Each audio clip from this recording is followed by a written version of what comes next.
So hi friends, welcome back to one knew another blog. সবাইকে জানাচ্ছি good morning. তো দেখতেই পাচ্ছি আমি সকাল সকাল উঠে গেছি। ওঠার পরে এখন বিছানাপত্র গোছগাছ করছি। আর আজকে যেহেতু ছুটি ছিল, একটু লেদার জিনিসটাও কাজ করছিল, কিন্তু ওইটাকে নিয়ে সব কাজকর্ম করছিলাম।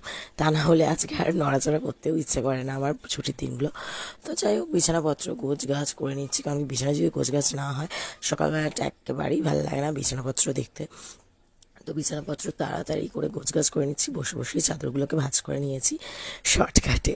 আর অত উঠে টুটে ভালো করে ভাঁজ করে নিই, বসে বসে সবকটা চাদর টুকটুক করে ভাঁজ করে একেবারে রেখে দিলাম। তো যাই হোক, কাজটাও করা হচ্ছে, তোমাদের সাথে ব্লগটাও শেয়ার করা হচ্ছে। তো ভাবলাম ভিডিওটা শেয়ারই করে দিই, কারণ ভিডিওটা করলে তাহলে ব্লগটাও হয়ে যাবে। তো যাই হোক, চাদরগুলো সব একের পর এক ভাঁজ করে নিয়েছি। আর চাদর গায়ে না দিলে যেন তো আগে ঘুমিয়ে আসতো না, এখন তাও ওই ব্যাপারটা রয়ে গেছে, কিন্তু আগের মতন অতটা নেই। এখন তাও টুকিটাকি ঘুমাই, কিন্তু মনে হয় যেন চাদরটা গায়ে থাকলেই ঘুমটা বেশি ভালো আসে। এই যা, চলো যাই হোক, চাদর টাদর ভাঁজ করার পর এবার আমি বিছানাপত্রটা ভালো করে ঝেড়ে নিচ্ছি। ঝাড়টার দেওয়ার পরে তোমাদের সাথে কথা হচ্ছে। ছেলের পড়ার কাজগুলো নিয়ে বসেছি, সঙ্গে ছেলের সাথে একটুখানি মজাও করছি। তো দেখতেই পাচ্ছ, তো ছেলে আমার দিকে তাকিয়ে রয়েছে, যে মা করছে এটা কি। এদিকে ছেলের সাথেও দুষ্টামি করছি। আর এই দেখো, ছেলে এবার আমার ভিডিও শুরু করেছে। আমি জানতামই না এবার ছেলে করছে। এবার আমি ছেলেকে মজা করে মুখ টুক ভেঙাচ্ছি। কেউ কিছু মনে করে না, ছেলের সাথে একটুখানি বাচ্চা হয়ে যায়। তো বাচ্চাদের মতন করে ছেলের সাথে মজা করছিলাম, ছ্যাবলামো মারছিলাম। তো যাই হোক, পরে কথা বলছি।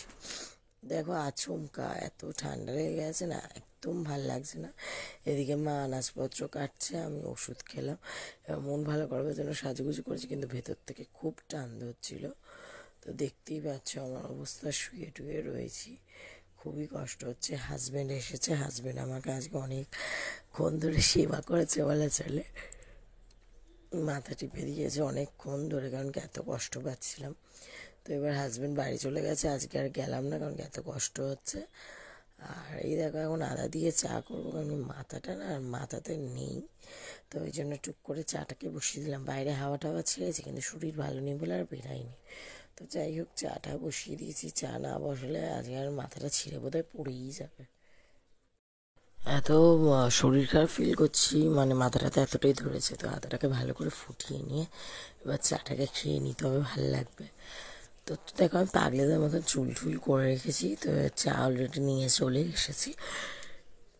তো ভাবলাম তোমাদেরকে একটু শেয়ার করে দিই। চাটাকে নিয়ে রেখেছি, এবার দেখাতে পারছি না, তো একটুখানি ফোনটাকে কাজ করে তোমাদেরকে দেখালাম।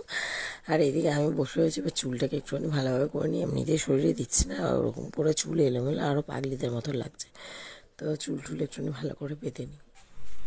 চুলটা একটুখানি বেঁধে টেঁধে নিলাম।